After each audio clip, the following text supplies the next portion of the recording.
While much of the world woke up to shocking headlines, one thing became immediately clear: Donald Trump had once again pushed global politics into uncertainty. Reports of dramatic moves, rising tensions, and sudden decisions dominated the news cycle. Social media exploded. Markets reacted. Governments scrambled for statements. And yet, in the middle of all this noise, one leader did something very different. Mark Carney stayed calm. Trump has always believed in speed and shock. His political style is built on disruption, unpredictability, and forcing reactions. When Trump makes a move, it is designed to dominate headlines and leave others responding on his terms. This time was no different. His action sent waves across international media, triggering urgent discussions about stability, law, and global order. But while many leaders rushed to microphones, Mark Carney did not. And that silence was not accidental. Carney understands something Trump does not prioritize: that in moments of global tension, reaction can be more dangerous than action.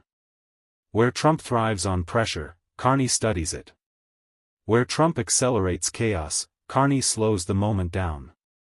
And in international politics, that difference can decide outcomes. Canada, under Carney, has carefully positioned itself as a country that values democratic principles, international cooperation, and long-term stability. That approach becomes especially important when powerful nations act unilaterally.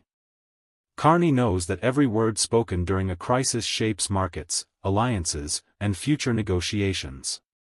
This is why his response mattered, even before he fully spoke. Trump's move raised serious questions worldwide. Analysts began asking whether this moment signaled a shift toward more aggressive global politics.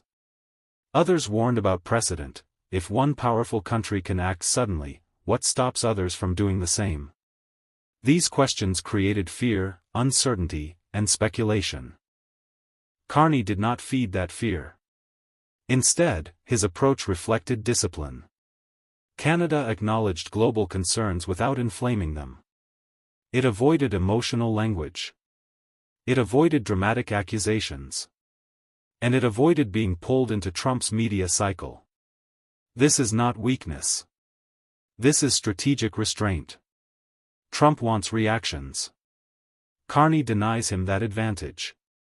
This contrast matters because Canada's position in the world is unique. It is deeply connected to the United States economically and geographically, yet it also depends on international credibility. A reckless statement could damage trade. An emotional response could escalate tension. Carney understands that leadership is not about being loud, it is about being effective. And effectiveness often looks boring to those addicted to drama. Behind the scenes, Carney's calm sends a signal to allies and institutions. It tells markets that Canada is stable. It tells partners that Canada will not panic.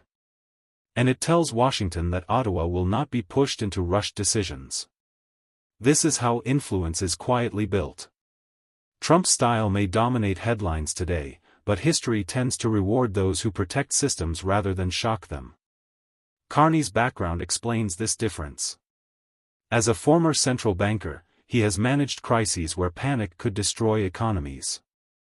He has seen how confidence collapses when leaders speak without thinking. He has learned that stability is not created through force, but through trust and predictability. That experience shapes how he governs. While Trump's actions sparked global debate, Carney's restraint gave Canada room to maneuver. Room to assess facts. Room to consult allies. Room to respond when clarity replaces noise. That space is power. Some critics mistake calm for indecision. That is a mistake Trump himself often makes. But in geopolitics, the strongest move is sometimes refusing to be rushed. Carney is playing a longer game, one where Canada protects its interests without becoming a headline casualty. This moment also reveals something deeper about leadership styles in the modern world. One model believes control comes from shock and dominance. The other believes control comes from credibility and patience. These two approaches are now colliding on the global stage. And Canadians are watching closely. Because leadership is tested not when things are calm, but when others lose control. Trump thrives in disruption. Carney thrives in containment. One approach creates immediate attention. The other creates lasting influence. And when global tensions rise, the difference between the two becomes impossible to ignore.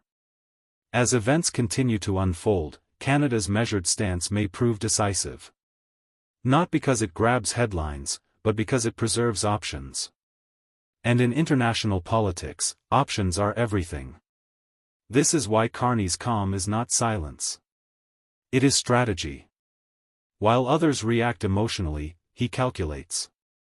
While others escalate, he stabilizes. And while the world watches Trump shock the system once again, Carney quietly protects Canada's position within it. The real outcome of this moment will not be decided in a single news cycle. It will be decided over time, in diplomacy, in trade, and in trust. And those outcomes favor leaders who understand that power is not only about action, but about restraint. So while Trump shocks the world, Mark Carney plays it smart. And that difference may matter far more than today's headlines suggest.